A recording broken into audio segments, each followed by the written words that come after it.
दोस्तों permanent basis पे MP government पे एक न्यू वैकेंसी की आप लोगों के लिए यहाँ पे इन्फॉर्मेशन रहेगी। जी हाँ दोस्तों, परमानेंट मध्य प्रदेश के स्वास्थ्य विभाग से एक और यहाँ पे वैकेंसी का नोटिफिकेशन रहेगा। एक्चुअली में 3 अलग अलग नोटिफिकेशंस दोस्तों यहाँ पे रहने वाले हैं। तीनों ही आप लोगों के यहाँ पे स्वास्थ्य विभाग, ठीक है, हेल्थ डिपार्टमेंट के थ्रू ये रिक्रूटमेंट आपके यहाँ पे रहेंगे। और ये सभी जितने भी यहाँ पे 3 रिक्रूटमेंट हैं, ये सभी वैकेंसी एमपीपीएससी के थ्रू रहने वाली है। ठीक है, एमपीपीएससी के थ्रू। तो अभी मैं आपको ऑफिशियल वेबसाइट की ओर ले चलता हूँ और डिटेल में मैं आपको यहाँ पे जानकारी दूंगा, पोर्टल पे भी ले चलूँगा। लास्ट डेट, पोस्ट, क्वालिफिकेशन, ठीक है, और यहाँ पे दोस्तों एज लिमिट, सारी इन्फॉर्मेशन कवर करने वाले हैं। सबसे पहले वीडियो को दोस्तों आप लोग यहाँ पे लाइक कर दें, वीडियो को लाइक कर दीजिए और कोई भी इन्फॉर्मेशन ना छूटे। ठीक है, मध्य प्रदेश में स्वास्थ्य विभाग हेल्थ डिपार्टमेंट में जितनी भी वैकेंसीज आती हैं, सारी वैकेंसीज़ की जानकारी मैं लेकर आता हूँ। और आगे और भी वैकेंसी आने वाली हैं, तो कोई भी इन्फॉर्मेशन ना छूटे। हमारे चैनल को पहले से सब्सक्राइब करके रख लेना। तो यहाँ पे दोस्तों इसी वीडियो के नीचे इस तरफ सब्सक्राइब का रेड कलर का बटन है, तो सब्सक्राइब कर लीजिए। आगे की वैकेंसी की जानकारी भी दोस्तों आगे आपको मिलती रहेगी।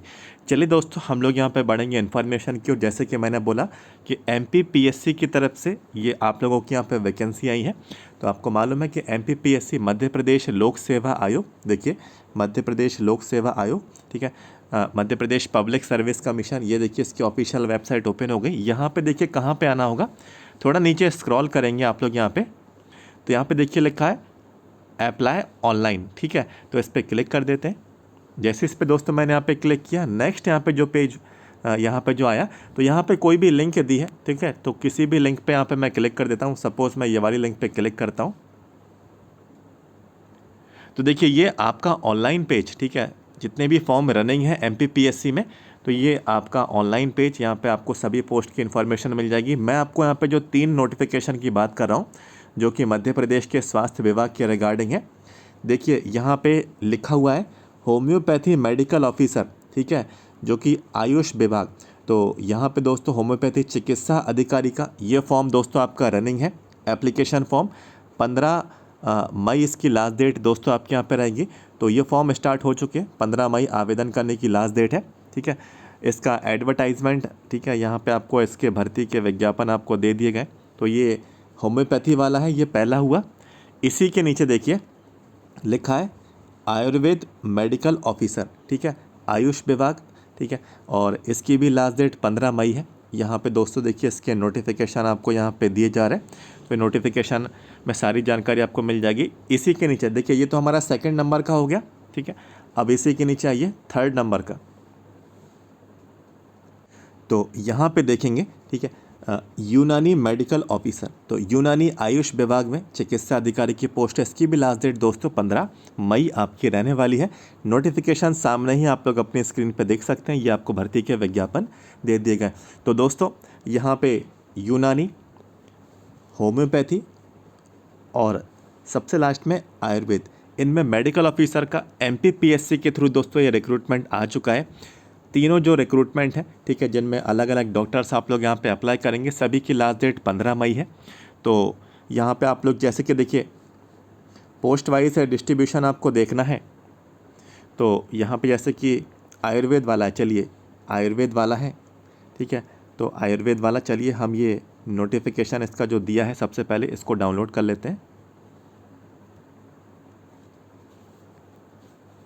तो ये पूरा दोस्तों नोटिफिकेशन रहेगा। ये नोटिफिकेशन कई बार रिवाइज्ड हो चुका है। ठीक है, तो इसमें जो डेट्स दी हैं नोटिफिकेशन में, तो आप लोग हो सकता है कि वो डेट्स पुरानी हो, लेकिन जो ऑनलाइन पेज है उस पर जो डेट्स दी हैं फॉर्म को अप्लाई करने की लास्ट डेट, ठीक है, वो दोस्तों सही रहेंगी। बाकी इसमें पोस्ट वाइज डिटेल्स है, देख लीजिए। तो ये आयुर्वेद वाला दोस्तों मैंने ये ओपन किया है नोटिफिकेशन। इसमें 130 यहाँ पे सीट है, रिक्त पद यहाँ पे 130 है। बाकी जो फीमेल कैंडिडेट्स हैं मध्य प्रदेश की, आप लोगों के लिए सभी कैटेगरीज में सीट्स रिजर्व है। और जो पीडब्ल्यूडी हैं दोस्तों, आप लोगों के लिए भी यहाँ पे दोस्तों सीट्स आप लोगों के लिए रहेंगी। इसमें देखिए ये जो पोस्ट आई है, जैसे कि ये आयुर्वेद वाला दोस्तों मैंने ये नोटिफिकेशन ओपन कर रखा है। तो इसमें सैलरी देख लीजिए, स्टार्टिंग 56,000 से स्टार्टिंग होगी आपकी। ठीक है, और यहाँ पे दोस्तों देखिए इसकी क्वालिफ़िकेशन, तो इसमें लिखा हुआ है कि आयुर्वेद में स्नातक उपाधि, ठीक है, आयुर्वेद में स्नातक उपाधि, आयुर्वेद बोर्ड परिषद में पंजीकृत, तो काउंसिल का दोस्तों आपको रजिस्ट्रेशन चाहिए, ठीक है। और यहाँ पे आपकी इंटर्नशिप कंप्लीट होनी चाहिए। मध्य प्रदेश आयुर्वेद यूनानी प्राकृतिक चिकित्सा बोर्ड में आपका वैलिड रजिस्ट्रेशन होना चाहिए, ठीक है। तो ये सब चीज़ें दोस्तों इसमें आप लोगों से फिल करवाई जाएंगी, ठीक है। ये क्वालिफिकेशन इसमें आप लोगों के लिए होना चाहिए। एज लिमिट देख लीजिए, तो सभी जितनी भी पोस्ट हैं एज लिमिट तो कॉमन रहेगी, तो 21 से 40 साल है, चाहे आयुर्वेद हो चाहे यूनानी हो, ठीक है, चाहे होम्योपैथी वाले हो। 21 से 40 साल ये आपकी मैक्सिमम एज लिमिट रहेगी। और बाकी आयु में छूट मिलती है जो रिज़र्व कैटेगरी है, ठीक है, और जो फीमेल कैंडिडेट्स हैं, ठीक है, तो आपको एज में रिलैक्सेशन मिलता है हर बार की तरह, क्योंकि एमपी गवर्नमेंट का ये नियम है, ठीक है। तो रिज़र्व कैटेगरी को आपको यहाँ पे आयु में छूट का प्रावधान रहता है। एग्ज़ाम के शहर देख लीजिए, भोपाल, इंदौर, ग्वालियर, जबलपुर, ठीक है, ये आपके एग्ज़ाम के शहर आपके रहेंगे। तो ये जो एग्ज़ाम के जो शहर बताएं, ये सभी जितनी भी पोस्ट हैं, ठीक है, सभी के लिए कॉमन है, चाहे आयुर्वेद वाले हो, चाहे होम्योपैथी वाले हो, चाहे यूनानी चिकित्सा वाले आप लोग यहाँ पे डॉक्टर्स हो। इसमें मुझे एक चीज़ और यहाँ पे चेक करनी थी कि इसमें फ़ीस का जो पेमेंट है वो कितना होगा। तो यहाँ पे दोस्तों देखिए, जो अनरिज़र्व है आपको 500 रुपये ये आपको फ़ीस का पेमेंट करना होगा, ठीक है, 500 रुपये ये आपका फ़ीस का पेमेंट होगा। और यहाँ पे दोस्तों 250 रुपये, तो ये जो 500 रुपये हैं ये अनरिज़र्व वालों के लिए हैं, और ये 250 रुपये हैं ये आरक्षित श्रेणी वालों के लिए, यानी कि SC ST OBC EWS है, ठीक है।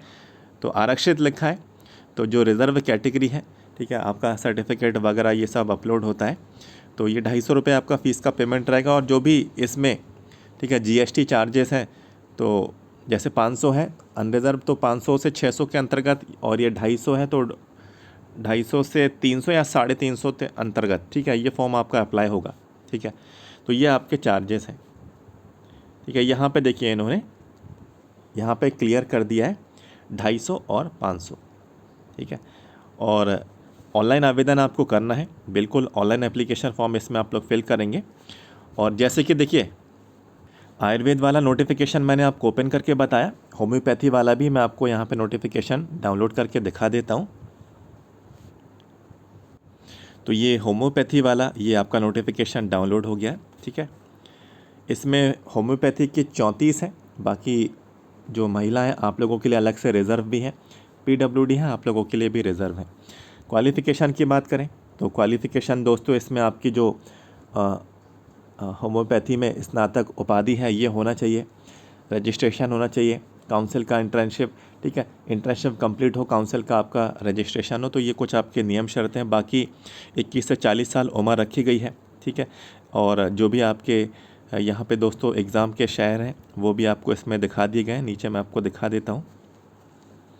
सेम टू सेम वही नियम फॉलो होंगे आप लोगों के भी, ठीक है, जो अभी मैंने आपको थोड़े समय पहले बताया वही। देखिए ये आप लोगों की फ़ीस का पेमेंट है, तो ये फ़ीस का पेमेंट पे करना होगा आपको, ऑनलाइन मोड में फ़ीस आपको पे करनी है। तो ये नोटिफिकेशन रहेगा इस तरीके से। और एग्ज़ाम सेंटर्स तो वैसे भी आपके फॉर्म में नज़र आएंगे, कोई ऐसी प्रॉब्लम नहीं है। फॉर्म ओपन होगा जब आपका एग्ज़ाम सेंटर उसमें दिखाई दिए जाएंगे। तो ये होम्योपैथी वाला दिखा दिया मैंने आपको,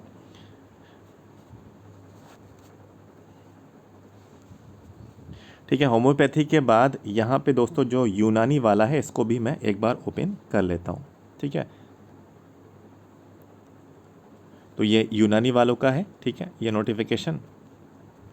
इसमें सीट्स देख लीजिए, 30 सीट हैं इसमें, यहाँ पे 30 सीट दी हैं। बाकी फीमेल्स के लिए PWD के लिए सीट्स अलग अलग आपको दी जा रही, ठीक है। यहाँ पे यूनानी में, ठीक है, यूनानी चिकित्सा में आपका स्नातक उपाधि ग्रेजुएशन कोर्स हो, और यूनानी बोर्ड में आपका रजिस्ट्रेशन हो, इंटर्नशिप कंप्लीट हो, मध्य प्रदेश आयुर्वेद यूनानी चिकित्सा जो आपका बोर्ड है उसमें रजिस्ट्रेशन आपका होना चाहिए। सेम टू सेम वही नियम फॉलो होंगे। 21 से 40 साल उम्र है, बाकी रिज़र्व कैटेगरी को एज में रिलैक्सेशन मिलेगा, ठीक है। और यहाँ पे टेबल में तो आपको मैंने डेट्स बता ही दी है कि एग्ज़ाम की डेट्स एग्ज़ाम की डेट्स नहीं, जो फॉर्म अप्लाई की जो डेट्स हैं वो तो मैंने आपको दोस्तों बता ही दी हैं, ठीक है। 15 मई आवेदन करने की लास्ट डेट रहेगी। इसमें भी सेम टू सेम वही फ़ीस का पेमेंट है। तो बाकी नियम शर्तें बस ठीक है एक ही रहेंगी, बाकी क्वालिफ़िकेशन अलग अलग है। BA MS की डिग्री, BH MS की डिग्री, BU MS की डिग्री, ठीक है, जिस किसी भी क्वालिफ़िकेशन में आप लोग स्नातक ग्रेजुएशन डिग्री रखते हैं तो ये आपको चाहिए पड़ेगा। और रजिस्ट्रेशन आपका होना चाहिए, ठीक है, जो कि बोर्ड के अंतर्गत हो, काउंसिल का हो, ठीक है। मध्य प्रदेश आयुर्वेद का हो तो आयुर्वेद का, यूनानी का है तो यूनानी का, जो भी है, ठीक है। इंटर्नशिप आपकी दोस्तों कंप्लीट होना चाहिए। फ़ीस का पेमेंट दोस्तों आपको यहाँ पे जो भी फ़ीस है वो आपको पे करनी होगी। तो ये फॉर्म यदि आपको दोस्तों हमारे हेल्पर के थ्रू घर बैठे बैठे ये फॉर्म अप्लाई करवाना है, हमारे व्हाट्सएप नंबर, ठीक है, हमारे हेल्पर को व्हाट्सएप पे मैसेज कर सकते हैं 7415543659। ये व्हाट्सएप नंबर आपको दे दिया गया है, आप लोग इस पर मैसेज कर सकते हैं, डिटेल्स आपके साथ शेयर की जाएंगी। और जो भी आपकी कैटेगरी में जो भी आपकी फ़ीस है वो आपको पे करनी होगी। और यदि हमारा हेल्पर आपका फॉर्म अप्लाई करेगा तो जो भी चार्ज है अप्लाई करने का ये भी आपको पे करना होगा। तो आपका फॉर्म घर बैठे बैठे अप्लाई होके दोस्तों आपको मिल जाएगा। आप इंटरेस्टेड हैं तो बताइएगा, ठीक है। और इसमें काफ़ी फॉर्म में काफ़ी प्रॉब्लम है, ठीक है, क्योंकि कुछ फॉर्म अप्लाई करवाए गए हैं तो उसमें बहुत सारी डिटेल्स मांगी जा रही हैं और कुछ ऐसी डिटेल्स भी हैं जो इररेलेवेंट हैं, ठीक है। बहुत ही कॉम्प्लिकेटेड सा फॉर्म है। जैसे कि मैं एक बार आपको यहाँ पे इसका फॉर्म है, देखिए,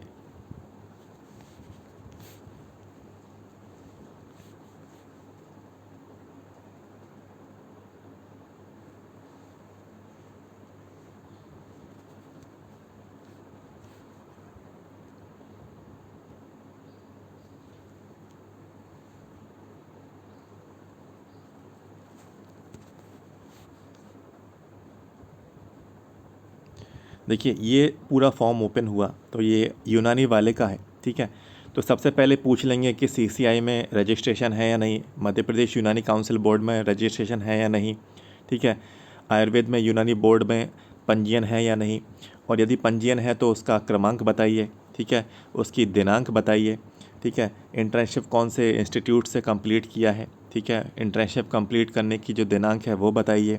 फिर बेसिक डिटेल, आपका नाम, आपका मिडिल नेम, आपका सरनेम, आपका जेंडर, ठीक है, आपका डेट ऑफ बर्थ, आपके पिता का नाम, आपकी माता का नाम। तो ये एज़ पर जो भी आपकी क्वालिफ़िकेशन है 10th की मार्कशीट से ली जाएगी इन्फॉर्मेशन। यदि आप विवाहित हैं तो इसमें यहाँ करेंगे, जीवित बच्चों की, ठीक है, यदि आप विवाहित हैं तो हाँ करेंगे, नो करेंगे तो इसमें कोई भी आगे की इन्फॉर्मेशन ये अपने आप यहाँ पे क्लोज़ हो जाएंगी। यदि हाँ करेंगे तो सब डिटेल्स डालनी होगी, पत्नी का नाम, बच्चों की संख्या, ठीक है, जीवित बच्चों की संख्या, अंतिम बच्चे की जो डेट ऑफ बर्थ है वो, बच्चे क्या जुड़वा हैं, ठीक है, तलाकशुदा, तो ये सब ऑप्शन इसमें दिया है। मध्य प्रदेश के मूल निवासी हैं या नहीं, क्रीमी लेयर में आते हैं या नहीं, ठीक है, जाति का नाम लिखना होगा, ठीक है। तो कैटेगरी आपको यहाँ पे सेलेक्ट करनी होगी। इसके बाद यदि दिव्यांग है, PWD है तो इसके लिए है, तो दिव्यांग है तो यस करेंगे, दिव्यांगता का पूरा आपको यहाँ पे डिटेल्स देनी होगी अपनी, ठीक है। और यदि इसको नो कर देंगे तो ये फॉर्म, ठीक है, यहाँ पे नो कर देंगे तो ये सब डिटेल्स अपने आप यहाँ पे क्लोज अपने आप हो जाएंगी, ठीक है, इनको भरने की ज़रूरत नहीं पड़ेगी। अन्य विवरण में ये आपसे पूछेंगे कि कुछ आपको दंड मिला है इससे पहले, ठीक है, सेवा से कोई आपके ऊपर कार्रवाई हुई है, कोई प्रकरण आपके ऊपर यहाँ पे दर्ज है, ठीक है। तो ये कुछ आपको सेफ्टी और प्रिकॉशन के तौर पे ये कुछ आपसे सवाल पूछेंगे, आप इनको नो करेंगे, ठीक है। आपके पास नो ही इसको करना होगा, कोई भी अपनी खामियां कभी भी शो नहीं करता है, ठीक है। तो आप लोग, ठीक है, एक नॉर्मल बात मैं बोल रहा हूँ, बाकी यदि प्रकरण और दंड वगैरह मिला है तो हाँ करिएगा, उसकी डिटेल्स, ठीक है। चलिए नेक्स्ट है, एक्स सर्विसमैन है या नहीं है, तो फिर सारी डिटेल्स आपको देनी होंगी, ठीक है, अन्यथा इसको नो करेंगे, ठीक है। और यहाँ पे जो SC ST है, पिछड़ा वर्ग है, तो अंतर्राज्यीय विवाह योजना के अंतर्गत, ठीक है, तो ये वाले कॉलम भी इसमें है।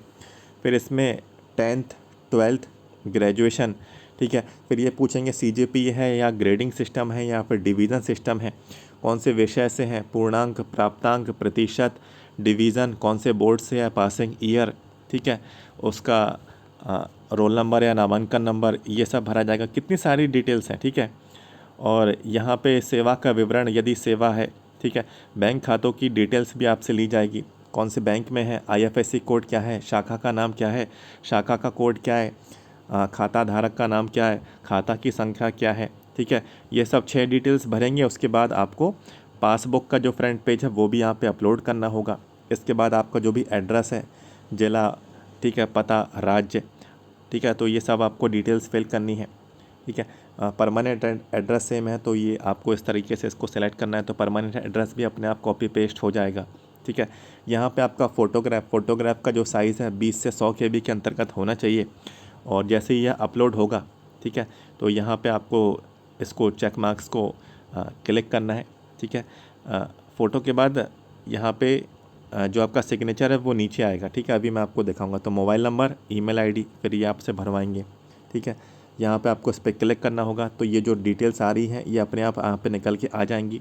ठीक है, ये सारी डिटेल्स को क्लिक करने के बाद यहाँ पे हस्ताक्षर हैं, तो यहाँ पे इसको अपलोड करना है आपको अपने सिग्नेचर। ठीक है, यहाँ पे आपको अपना हस्ताक्षर सही स्थान पर संकलन किया है, इसकी साइज़ आपको बताया गया कि ये साइज़ में आपके सिग्नेचर होना चाहिए। ठीक है, फिर आप लोग उसको यहाँ पे नेक्स्ट करेंगे। फिर उसके बाद कुछ ना कुछ एक एरर यहाँ पे ज़रूर यहाँ पे निकल के आएगा, क्योंकि फॉर्म इतना कॉम्प्लिकेटेड है। ठीक है, बहुत समय लगेगा इस फॉर्म को अप्लाई होने में। ठीक है, तो समय रहते इस फॉर्म को टाइम पर अप्लाई करवाएं। और इसमें फ़ोटो और सिग्नेचर 2 ही चीज़ यहाँ पे अपलोड होंगी, और जो बैंक की पासबुक की जो डिटेल्स हैं वो फिल होंगी। आपके 10th क्लास की डिटेल्स, 12th क्लास की डिटेल्स, ग्रेजुएशन की डिटेल्स, सारे परसेंटेज, मार्क्स, पासिंग ईयर, ठीक है, रोल नंबर, ठीक है, बोर्ड, ये सब यहाँ पे इनमें दोस्तों भरा जाएगा। तो ये फॉर्म थोड़ा कॉम्प्लिकेटेड यहाँ पे रहेगा ही रहेगा। फिर जैसे ही नेक्स्ट करेंगे उसके बाद फ़ीस का पेमेंट होगा, फिर आपका फ़ीस पे आपको यहाँ पे करनी होगी। ठीक है, तो एक शॉर्ट में मैंने आपको बताया कि ये फॉर्म में क्या क्या डिटेल्स आपसे इसमें ली जाएंगी, जिससे आप लोग पहले से प्रिपेयर्ड रहें। ठीक है, और आई होप आपको दोस्तों इस वीडियो के थ्रू इन्फॉर्मेशन मिली होगी, आपको जानकारी मिली है। वीडियो को लाइक करना, हमारे चैनल को अभी तक सब्सक्राइब नहीं किया है तो सब्सक्राइब करके रख लीजिए। थोड़ी सी भी इन्फॉर्मेशन मिली है तो वीडियो को लाइक करके चैनल को सब्सक्राइब जरूर करना। यहाँ पे सब्सक्राइब का बटन है, इसी वीडियो के नीचे सब्सक्राइब कर लीजिए। मिलता हूँ दोस्तों next. Thank you so much.